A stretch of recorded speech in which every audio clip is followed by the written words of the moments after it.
It's Goosebumps 2, Haunted Halloween.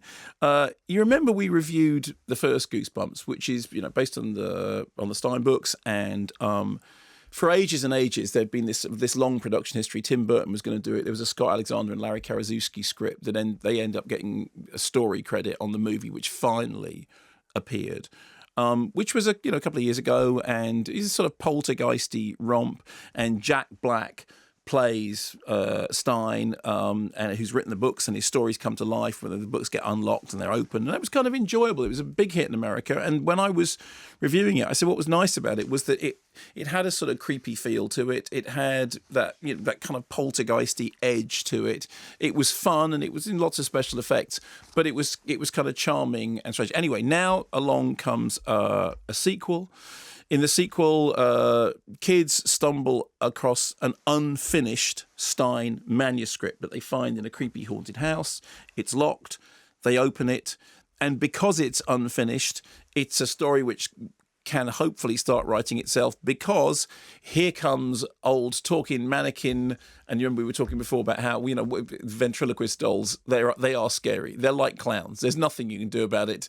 Ventriloquist dolls have never been funny. They've always been creepy, particularly when they're working without somebody doing it with their hand. Slappy is back, and he wants to write his own story. Here's a clip. I love a good holiday sale.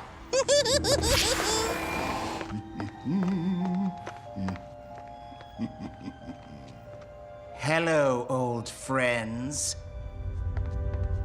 Karumari, Odanaloma, Malanu, Karano. Karumari.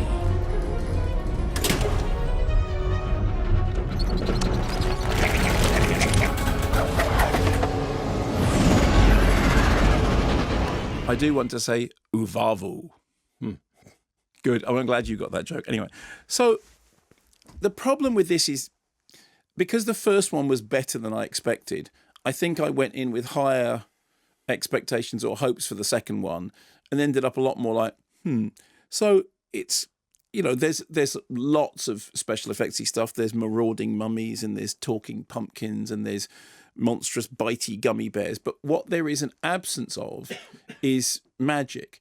And I think it also lacks the genuinely sort of creepy edge of the original. I mean, this is much more, to my ear anyway, it played much more like a kind of broad comedy, and you spend long sections of it, longing for Jack Black, and then you spend longer sections thinking, since there's so much stuff going on, why am I not more engaged? And it felt a lot more, I mean, actually, weirdly enough, not unlike The House with a Clock in its Walls, you watch a lot of it thinking, okay, well, I can see how this bit may be distracting and that bit may be entertaining, and that individual set piece, a bit when they, with the pumpkins doing all the stuff, they would be fun in and of themselves. But what you don't have is, weirdly enough, is the sense of mystery.